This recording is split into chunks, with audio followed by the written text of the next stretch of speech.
Good morning. Welcome to April 7th, 2020.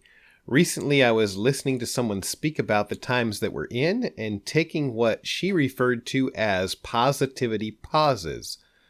Positivity pauses are times of the day where you stop to focus in on and think about things that are positive. And the context of what she was saying was referring to keeping good mental health during times of difficult or continuous bad news, similar to what the circumstances we're in at these moments, especially when we're disconnected from people or we're out of schedule or out of sync with what life is normally like. But what she was referring to is actually found in the Bible or follows biblical principle.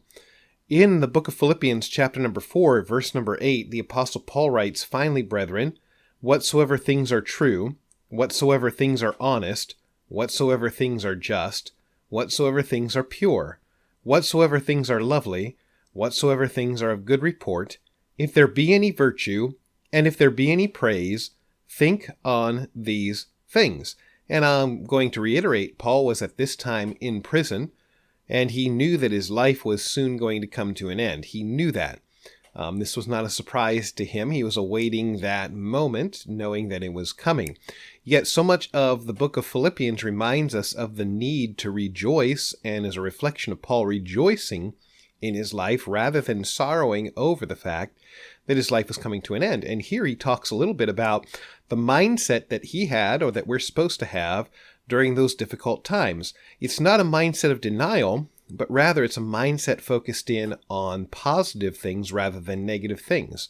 The first couple of things he talks about, "Finally, brethren, whatsoever things are true, whatsoever things are honest." He's reflecting there on the fact that the truth is important, and we need to reflect on the truth.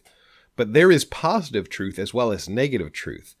I used this illustration a few weeks ago on a Sunday night, but a teacher was teaching a math class and wrote 10 problems down on the math board.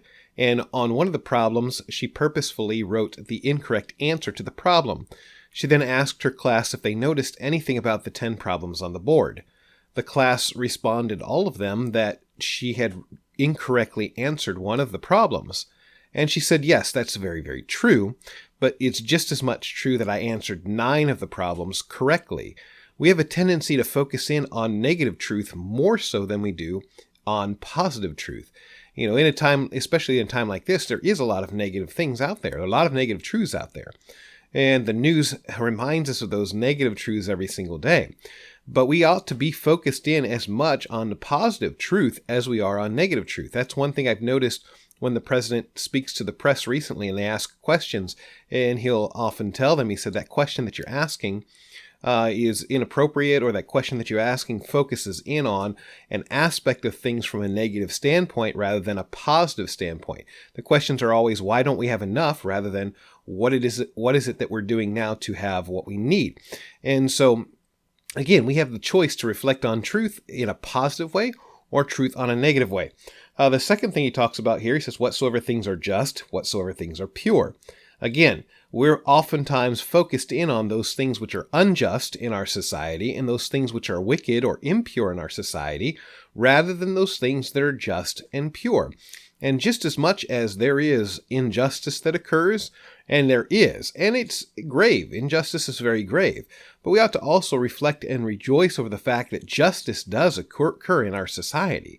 Not everything that takes place is unjust, immoral, wrong, in what happens to people. Not everything is. There are things that are just, there are things that are pure that occur on a daily basis, and we ought to take time to be focused in on that just as much or more so than those things which are unjust or impure.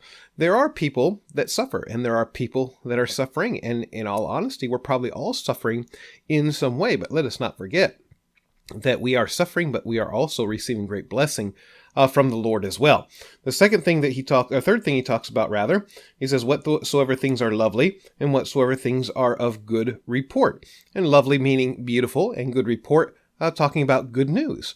there is good news in the midst of bad news, and there is that which is lovely in the midst of that which is unlovely in our society. But again, we're so focused on the unlovely rather than on the lovely, and so focused in on the bad news rather than the good news. So we have to take some time every day to look for good news happening around us. Difficult times create great opportunities for great things to happen. And those great things should be just as much our focus as anything else. And last, he talks about this. If there be any virtue and if there be any praise, think on these things. And I honestly believe that this is a lot of how Paul was able to stay in a rejoicing mood, even though he was suffering very difficult circumstances and looking towards the fact that he was going to soon lose his life. That just brought to my mind when she was speaking about positivity pauses, just the biblical truth that I'd recently read in Philippians of that very thing.